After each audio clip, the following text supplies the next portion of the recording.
Bonjour. Dans cette vidéo, nous allons parler de la plateforme VitaScience, qui est une plateforme qui permet de programmer du Python en ligne et qui a la particularité de pouvoir intégrer des tests dans les fichiers.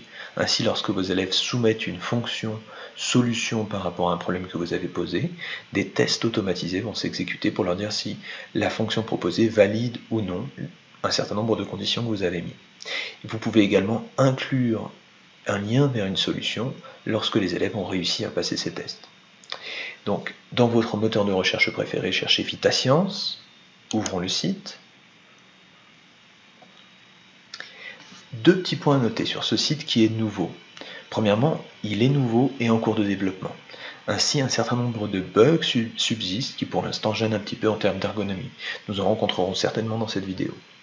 La deuxième chose, c'est qu'une structure est à venir, qui sont des structures classes, dans lesquelles vos élèves pourront s'inscrire, et où vous pourrez donc avoir un suivi par rapport aux questions qu'ils auront traitées, voir leurs réponses et éventuellement la complétion.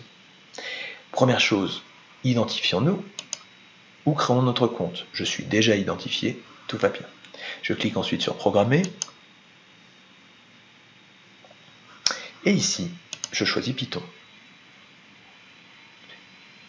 L'environnement qui apparaît est un environnement qui nous permet à la fois de coder en bloc ou en ligne de code. Nous allons passer grâce à ce bouton en mode code uniquement. Ici subsiste un ancien exercice. Ce que je vais faire, c'est que je vais créer un nouveau projet pour que nous fassions toute la démarche ensemble. Je vais l'appeler double exercice. Je crée le projet. Un projet vierge commence avec une ligne de code que je vais remplacer par quelque chose tapé préalablement, le double de A, une fonction qui renvoie donc le double de A. Exécutons ce programme, et je peux désormais le tester dans la console, en testant que le double de 3 est bien égal à 6. Ceci étant fait, je vais maintenant rajouter des tests. Alors, premièrement, je vais sauvegarder mon projet, et rajouter les tests en cliquant ici sur l'engrenage, et en choisissant créer un exercice. À ce moment-là, il y a très souvent un bug que nous allons peut-être rencontrer. Non, parfois vous avez ici un affichage qui vous dit que vous ne pouvez pas modifier l'exercice. Une solution, c'est simplement de le sauvegarder à nouveau et d'aller le réouvrir. Alors, nous arrivons maintenant sur cette interface qui nous permet de paramétrer la carte en fait qui va permettre de tester la fonction. Or, le nom de la fonction que je souhaite tester ici, c'est la fonction double. Je peux mettre un lien optionnel vers une solution, je le montrerai dans un deuxième temps. Mettons maintenant des tests unitaires, par exemple 3 et une sortie qui vaut 6. Je peux mettre une deuxième entrée dans ce même test unitaire, par exemple 5 et une sortie qui vaut 10. Et un indice en cas d'échec, échec, test, avec les positifs.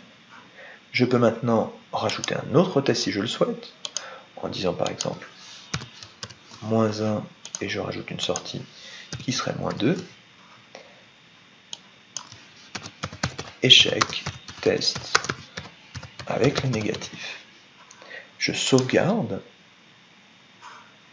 L'exercice est maintenant sauvegardé. Vous voyez que j'ai un bouton qui me permet de valider le code.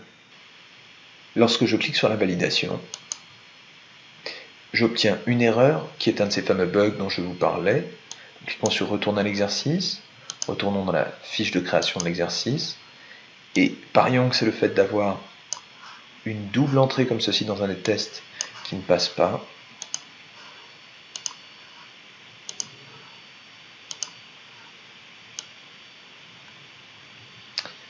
Je rentre ici, je sauvegarde, validons désormais, j'ai réussi à passer tous les tests. Observez que s'il y avait une erreur dans mon code, je vais changer ici le test pour mettre -3. Mon code est correct, et je vais changer le test pour que vous voyez le rendu par rapport aux élèves.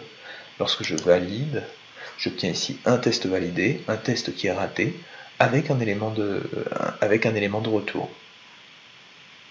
Si je retourne à l'exercice,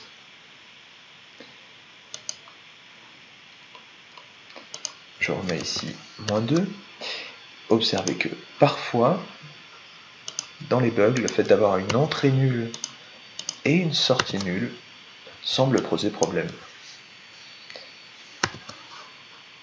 Sauvegardons. Faisons le test. Effectivement, j'arrive à une erreur.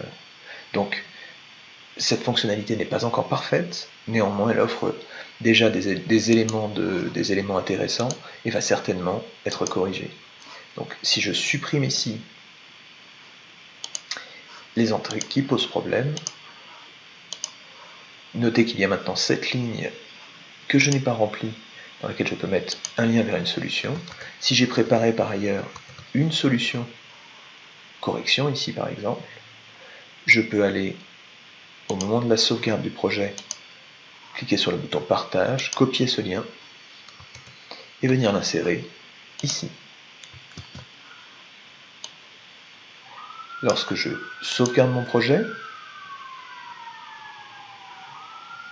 et que je le valide, retournons à l'exercice, j'ai oublié d'enlever le test qui posait problème. Lorsque je valide l'exercice désormais, non seulement je réussis tous les tests et j'ai désormais un accès à la solution qui me permet de charger la solution créée. Donc, comme je le disais, un certain nombre de petits bugs qui vont certainement être rapidement corrigés, par contre de belles possibilités à venir sur cette interface.